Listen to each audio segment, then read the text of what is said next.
en direct de l'Hôtel Palms avec, vous l'avez reconnu, mais c'est la version été de Monsieur le maire, c'est Louis Alliot. Louis Alliot, bonjour. Bonjour. Alors, c'est comment un été caniculaire parce qu'il y avait un film avec Lee Marvin, comme ça.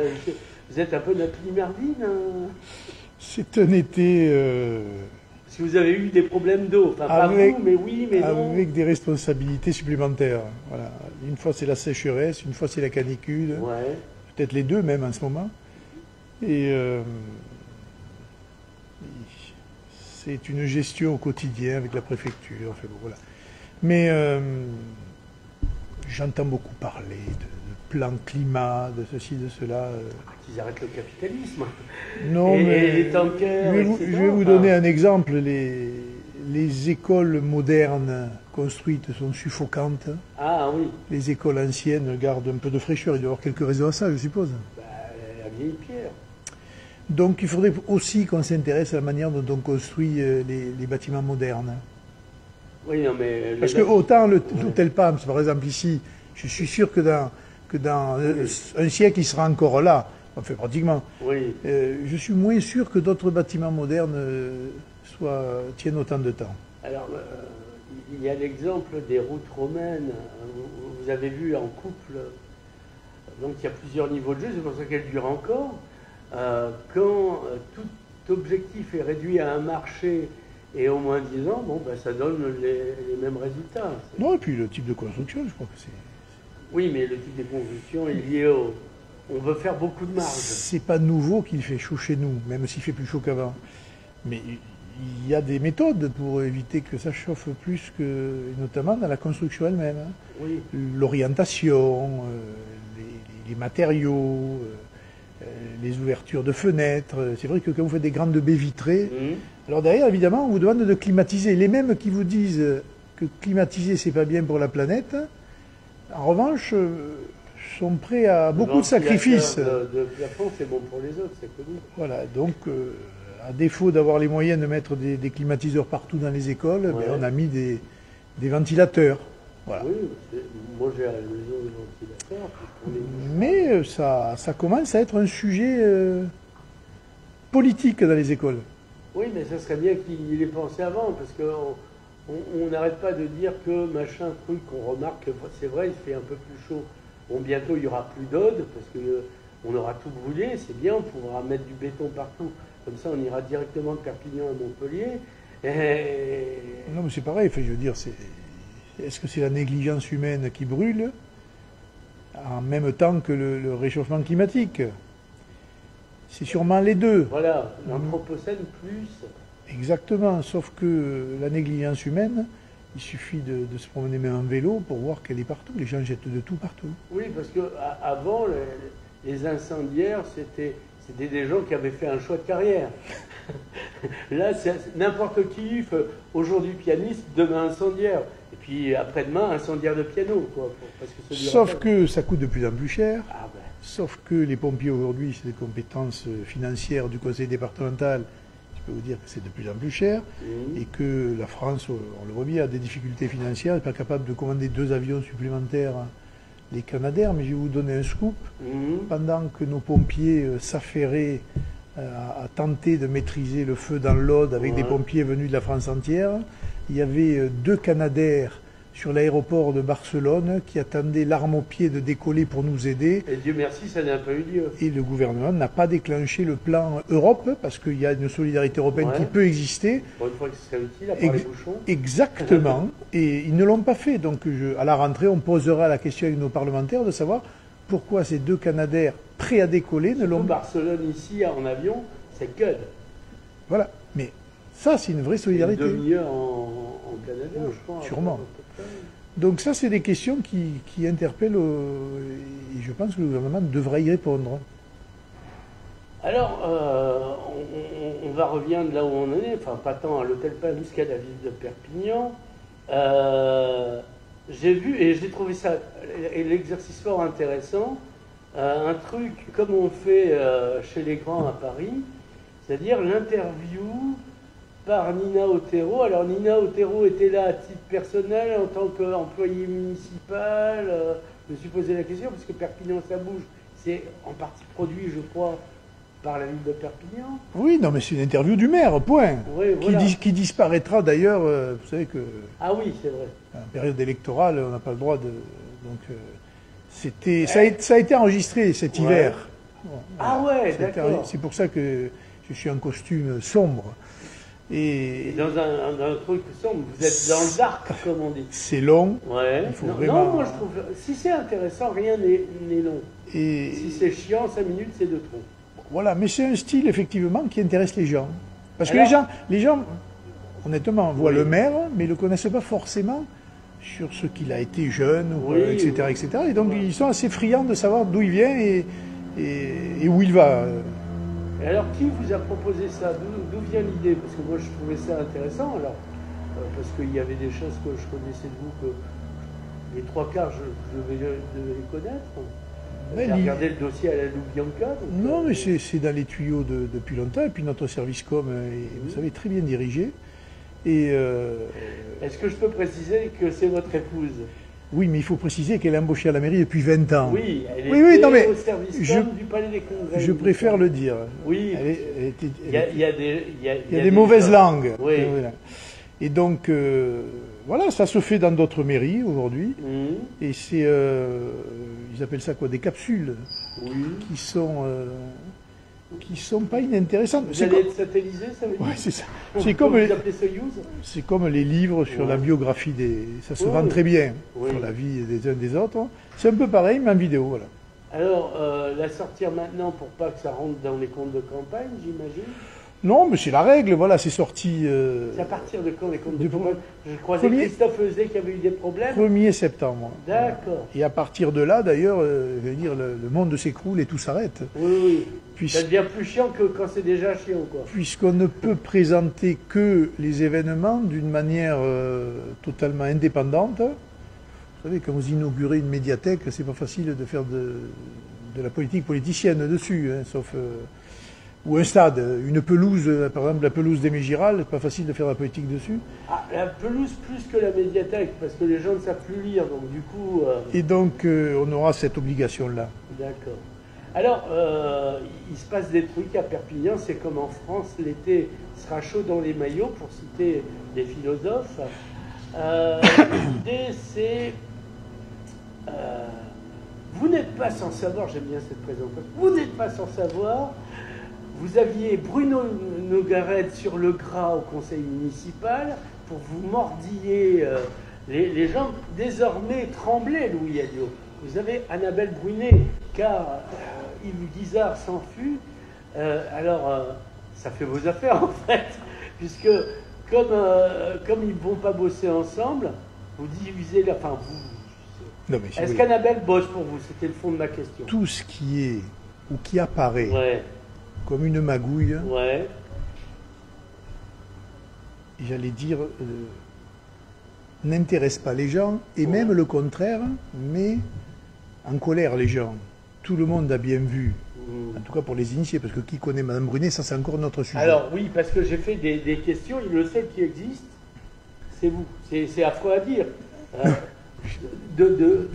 Fondamentalement... De Star Wars, on retient Dark Vador. Les autres... Et Maître Yoda aussi. Maître Yoda, non, ouais, mais quand même, Dark Vador, c'est Dark Vador, quoi. Personne n'est capable d'imiter Yoda, alors que tout le monde est asthmatique quand il faut. Donc, non, j'ai vraiment posé la question à plein de gens, à Perpignan. Madame Langy n'apparaît pas, alors qu'elle est quand même vice-présidente. Monsieur Nogaret n'apparaît pas, et j'en ai parlé avec eux. Je dis, mais comprenez pas qu'il ne peut que gagner si vous ne bougez pas les miches. On parle de pain, évidemment. Parce que ça fait des années que vous avez une visibilité à minima nationale. Et eux, ils font des petits trucs comme ça, sympathiques. Ils veulent pas vraiment gagner, ils veulent qu'on parle d'eux dans l'intervalle. Enfin, moi, des fois, j'ai l'impression. Ah non, mais ils ne pensent qu'à eux, ils ne parlent que d'eux. Mais là, le fait que M. Guizard, qu'on n'a jamais entendu au conseil municipal, jamais. Oui, c'est vrai. Enfin, moi, je le connais par ailleurs. Sur aucun sujet. Je lui confie mes cadavres. Laisse sa place à 6 mois de l'élection municipale. Oh, mais c'est un heureux hasard. Voilà. Elle a tellement de chance, elle devrait aller jouer au loto. Pour que Madame Brunet ait une tribune, Ouais. somme toute assez modeste, du conseil municipal de Perpignan, où il y a un public récurrent, on va dire d'une Oui, cinquantaine de personnes, plus ceux qui le regardent à la vidéo. Mais en fait, oui, sûrement. Mais je veux dire, ça reste quand même. Bon, ben voilà, ça prouve ce qu'ils sont. Voilà. Parce que Mme Brunet, pendant les 4 premières années, on ne l'a pas entendue. S'il faut, c'est peut-être pas contre vous, en fait. C'est juste contre Bruno Nugared avec l'affaire Pugnan qui a déclaré à un moment donné qu'il sera lié. Bon, après, il s'est passé autre chose. Non, mais je pense qu'il y a une rivalité, mais c'est en politique, il y a toujours des rivalités. Oui. Mais qu'effectivement, un certain nombre de ces gens-là ne veulent pas laisser le leadership de l'opposition à quelqu'un qui juge, qui n'est pas d'ici. Parce qu'il y a ça aussi. Moi, j'ai eu ce que, pendant longtemps, on m'a dit, vous n'êtes pas d'ici. Alors, depuis qu'ils savent qu'il y a eu 3 consuls de la ville qui s'appelaient Alliot et Alliot de la ville de Perpignan, dans les années 1500, je crois, plus personne ne peut me dire quoi que ce soit. Mais parce que déjà... Soc d'assis, comme dire. Soc d'acquis. Alors, vous faites bien d'en parler. J'ai aimé le truc, on découvre des trucs. Vous êtes pour les langues régionales, vous voudriez parler catalan, votre réputation. Non, j'aimerais mieux parler valencien. Oui, mais c'est la même chose. Moi, ça dépend. Alors, les Valenciens, il y en a certains...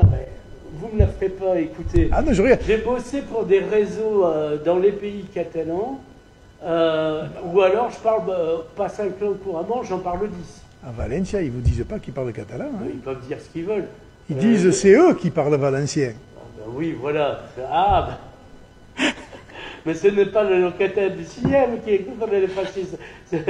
J'aimais beaucoup au moment où il y a eu l'histoire de l'indépendance de l'Espagne. Vous savez que j'ai des cousins à Valencia. Oui. Et alors, Alicante, non, plutôt à Dénia, à côté de... ouais, entre Valencia et Alicante. Mais on est toujours dans la province de Valencia. Et ils me disaient, mais qu'est-ce qu'ils veulent les Catalans? L'indépendance? Eh bien, Gérone jouera contre Barcelone et le championnat s'arrêtera là. C'était ramené au foot. J'avais entendu. C'était ramené au foot systématiquement, voilà. Mais Dieu merci, ils se sont pris comme des manches. J'ai eu des discussions, soyons clairs, j'ai eu des discussions. Je connais M. Puigdemont, moi, je l'ai connu quand je bossais au... Quand il était à droite? Non, au Punt Catalogne Nord, et c'était le directeur pour le Punt. Donc, je me souviens d'une soirée au clavier avec le chanteur des blues de Picoula, Carl Serrat, qui était aussi, et Alèche Régnier, mes vieux camarades. Et puis après, je l'ai retrouvé maire de Gérone pour un congrès sur la rumba pour l'UNESCO. Jusque-là, tout allait bien. Il est devenu président, et puis on a l'impression qu'on était comme dans la cité de la peur. Il a dit Banco, un vrai Capricorne. Alors qu'ils n'étaient pas du tout prêts. Et c'était d'autant plus étonnant que j'ai vu la montée petit à petit, vous vous souvenez de ces grandes manifestations de millions, puis le lien jusqu'à la frontière. Et puis là, ils font n'importe quoi au dernier moment. Donc, ça n'a pas manqué, quoi. Est-ce qu'il la voulait vraiment? Est-ce que c'est un acte manqué, dirait Sigmund? Je sais pas. Sûrement qu'ils la veulent, mais effectivement... Non, mais... Et puis il y a des... Ils sont, parce que vous dire, ils sont indépendants, ils appartiennent à l'État. Ils appartiennent à l'État fédéral, on va dire espagnol, oui, parce que ça reste une construction. Mais la France appartient à l'État fédéral européen. C'est une construction. Petit à petit, on y arrive. Et on voit d'ailleurs les difficultés d'en sortir. Bon, mais l'histoire fait que la Catalogne aujourd'hui, ils ont leur langue, enfin, ils ont la langue, ils sont pas à l'optimal, ils ont la culture. Il leur manque le fric, et pour les Catalans, c'est pas rien. Mais pas totalement, car ils vont l'avoir, ou ils l'ont. Enfin, je veux dire, les modifications qu'ils ont fait dans les lois, ils vont ressembler, entre guillemets, au système basque. Et puis c'est terminé. Après, je pense que, déjà que c'était 50-50, je pense que les aventuriers vont se calmer pendant un certain temps. C'est pas des aventuriers, je pense que c'est des gens qui ont... J'ai discuté avec la présidente Elisabeth Lapalidi sur le Ritz, toit du Ritz, pour la fête de la radio française Equinox. Une situation improbable. J'aurais dit, mais les Slovènes, quand ils ont déclaré l'indépendance, tout ce qu'il y avait d'armées, de douaniers, de policiers ont gardé la frontière. Là, ils ont montré que... Et là, ils ont dit l'Europe, puisqu'ils ont cru à l'Europe, bien fait pour leur gueule, l'Europe, elle les a pas trahis. Mais qui paye l'Europe si ce n'est les États-nations? Il faut faire un petit calcul. Voilà, enfin bon, bref. Mais ça nous a occupés pendant longtemps, ça a occupé notre département pour un résultat. Et je ne comprends pas toujours cette volonté. Bien sûr qu'il faut défendre, et c'est ce que je dis dans mon interview, la culture locale, l'histoire locale, mais elle ne peut pas se faire d'une manière unilatérale au détriment du reste. C'est-à-dire que vous pouvez défendre l'histoire catalane, la culture catalane, la langue catalane. Vous la défendez. Vous nous parlez de Juan Majorque. Ma bibliothèque est bien charpentée là-dedans. Mais je recommence. C'est quoi défendre la langue catalane d'ailleurs? Non, mais je pose la question à vous, mais parce que les catalanistes ne sont pas foutus d'y répondre. Oui, non, mais d'accord, mais peut-être il faut arrêter de faire de la politique et puis faire de l'histoire ou de la culture locale. Bon, ici, vous savez, la vieille querelle, les Roussillonnais, les Catalans, vous allez me dire c'est la même chose. Le syndrome Georges Puig. Bon, voilà. Comme on l'appelle. Mais à Majorque, quand je regarde l'expérience de Majorque, ça a des conséquences quand même. On parle allemand à Majorque. Parce que les Majorcains, ils aiment leur langue majorquine. Et alors, vous allez me dire, mais c'est quelques mots qui différencient ou quelques expressions, mais ils veulent. Comme dans les vallées basses. Mais ils ne veulent pas qu'on leur impose les choses. Et pourquoi là, je pense. Le centralisme barcelonais. Mais exactement. Ils reprochent à Barcelone finalement ce que les Barcelonais reprochent à Madrid. Oui, oui. C'est exactement ça. Mais même dans le Principat, comme on l'appelle, dans les villages paumés, quand ils ont des Barcelonais, ils les appellent des macouches. Voilà. Donc, il faut que ce soit autogéré pour qu'on soit. Il n'y avait pas de. Et d'ailleurs, moi, quand on a fait le jumelage avec Palma l'année dernière, il n'y avait pas de Catalans ou de Mallorcains. Le 4 septembre, il y avait des Majorcains, oui. Oh non, en langue, en parler. Ah oui. J'y étais, je l'ai même filmé. Oui, c'est vrai, mais ça parce que le maire, ils ont eux-mêmes leur vision des choses. Bah, les PP détestent les langues minoritaires d'Espagne. Je n'irai pas jusqu'à détester parce qu'ils le parlent quand même. Ah ouais? Ah ben oui, ils sont des familles mallorquines et ils sont mallorcains vraiment de cœur. Je suis allé cet été passer 3 jours à Palma de Majorque. Vous étiez avec, pas Equinox, Vox, ça s'appelle Agora Vox, c'est quoi ça? Non, c'est le Vox, ils ont 2 élus là-bas, dont deux anciens PP en fait. Oui, oui. Parce que Vox n'est qu'une scission du Parti populaire, il faut arrêter de faire des fantasmes. Là, c'est comme vous êtes juste au RPR maintenant. Oui, mais non, mais moi ça ne me gêne pas, j'ai toujours dit ce que j'étais. Donc, alors, qu'il y ait des gens à ma droite, il y en a toujours eu, qu'il y ait des gens à ma gauche, il y en a toujours eu. L'essentiel, c'est qu'on suive le chemin qu'on s'est donné depuis 10 ans avec Marine, donc, et ça continue, voilà. Alors pourquoi vous n'êtes pas pour le Frexit? C'est Philippot qui m'a demandé de vous demander. C'est pas qu'on n'est pas pour le Frexit, c'est que cette Europe aujourd'hui, elle est là. Ouais. Ben, il faut en prendre le contrôle. Et à partir de là, on va remettre un certain nombre de logiques en place. Est-ce qu'on peut gagner, puisque par exemple, ne serait-ce que pour la France, Marine ne peut pas gagner parce que elle pourra faire ce qu'elle veut, elle sera condamnée. Je vois, parce que si c'était détournement de fonds, quand bien même vous eussiez vraiment fait des détournements de fonds, l'Union européenne est là pour ça. Oui, non, mais là, c'est un coup monté. Oui. C'est un coup monté, parce que je vous signale que... Voilà, c'est parce que vous êtes les méchants et vous ne pouvez pas gagner. Je vous signale que les socialistes grecs sont partis avec des valises de billets du Qatar. Oui. Tout ça a été constaté, poursuivi, etc. On a trouvé chez exactement. 2 millions en litige. Il ne s'est rien passé. Là, elle est revenue, non, même? Oui, là on parle de... Madame von der Leyen elle-même. Là, on parle d'assistants parlementaires qui ont travaillé en même temps pour le député et pour le parti politique. Et j'allais vous dire, tous les hypocrites qui tournent en politique savent très bien que les assistants parlementaires font de la politique. J'ai même vu, moi, dans le département des archives d'un parti politique de droite qui était géré ici par des attachés parlementaires. Leurs députés avaient la fonction honorifique et eux géraient les affaires internes. Et ça, c'est quoi? Si ça, c'est du détournement de fonds publics, tout est du détournement de fonds publics. Mais donc il y a eu. C'est pour ça. Donc il n'y a pas eu de détournement de fonds publics, il n'y a pas eu d'enrichissement personnel. Moi, le salaire de mon assistant, il a été payé pour le travail qu'il a fait. Je ne me le suis pas mis dans ma poche. Voilà. Non, mais Donc on est sur une querelle d'interprétation des textes, et ils nous ont coincés avec ça.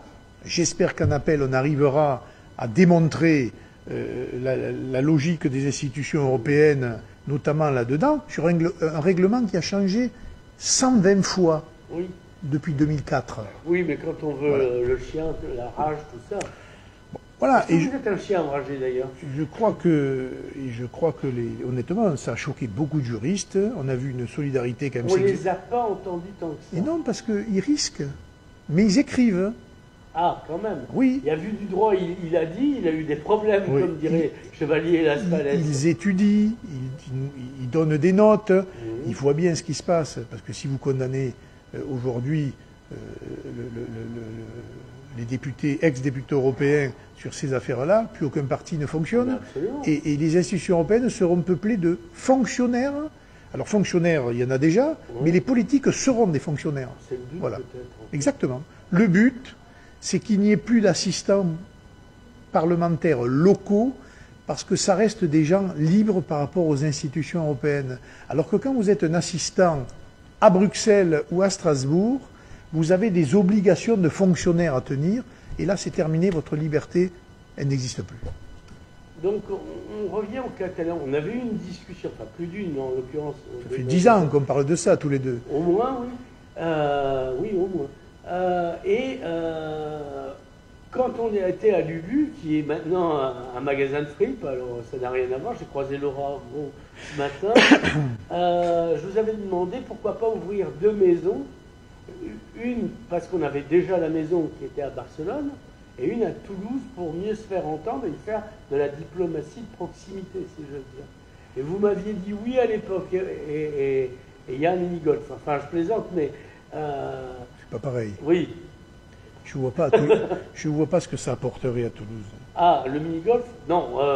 Il y est à Toulouse déjà, le mini-golf. Non, mais si. C'est-à-dire qu'on peut pas croiser Carole et avoir Carole à portée de baffe. Point. Carole, vous pouvez l'appeler, vous pouvez faire une visio avec elle. Est-ce qu'elle vous répond? Vous pouvez, oui, elle vous répond. N'aimez plus Toulouse? Si, j'aime Toulouse, mais d'abord c'est Moudenc-le-Maire. Oui. Bon. Je ne suis pas persuadé que parce que la double annonce en catalan ou en occitan dans le métro Toulouse ait rendu les Toulousains beaucoup plus occitanistes que de raison. Bon, ils se posent plus la question sur quelle est cette langue étrangère. Tout ça ils prennent sûrement pour de l'arabe. Tout ça est ridicule. Voilà. Moi, je vous l'ai dit, mon père parle occitan couramment. Il est enraciné dans son terroir depuis des lustres. Vous êtes ariégeois. Oui, mon père est ariégeois. Oui, non, mais vous y êtes né un peu quand même. Non, je suis né à Toulouse. Ah bon? Ah oui, parce que vous savez, l'Ariège, il n'y a pas grand-chose. Mais... Ça aurait pu être des pompiers, là, comme on a eu le cas récemment. Non, mais voilà, c'est... en fait, on est du même pays. La vérité, c'est ça. Et ces langues, évidemment, différencient d'un côté des Pyrénées et de l'autre. Mais aujourd'hui, ça reste quand même... Le monde d'aujourd'hui, la langue mondiale, c'est l'anglais. Oui, c'est Umberto Eco qui parlait du latin moderne. Mais c'est un peu ça. Hein. Enfin, moi, je le parle, mais enfin, bon, ça oui, mais ça aurait pu être le français. Et donc la place pour ces langues enracinées, j'aime pas le terme régional, moi, ça ne correspond à rien d'ailleurs, ces langues enracinées, elles doivent être traitées, j'allais dire, comme une envie et pas une contrainte. Ah oui, non, mais ils veulent la contrainte parce qu'eux, ils voient ça en termes de marché. Oui, mais il n'y a pas de marché sur ça. Soit vous donnerez... si, tant que Barcelone les paye, si, il y a marché. Soit vous donnerez envie aux jeunes de le parler par respect pour leurs ancêtres, par respect aussi pour le territoire, etc. Mais il faut donner envie. C'est pas à la baguette, il faut inscrire les enfants là, et il faut faire ceci, il faut faire cela. Ma soeur a failli mettre ses gosses à l'école bretonne, ils étaient tellement chiants que finalement, ils sont restés dans une école standard. Moi, ce que j'aime pas, c'est la politique à l'école. J'ai absolument rien contre la Bressol. Et contrairement à ce qui s'est dit, la Bressol a plus aujourd'hui que ce que presque la réglementation nous permet. Bon, donc il n'y a pas de sujet avec la Bressol. On s'est frotté un peu sur l'affaire du couvent, dans le Vernet, mais parce que nous avions là aussi, nous, un choix politique à faire. Mais voilà, ça reste comme ça. Maintenant, je constate que... alors que nous sommes ici à Perpignan, ces écoles sont en difficulté et que c'est Barcelone qui les sauve. Voilà, point. On va faire une pause.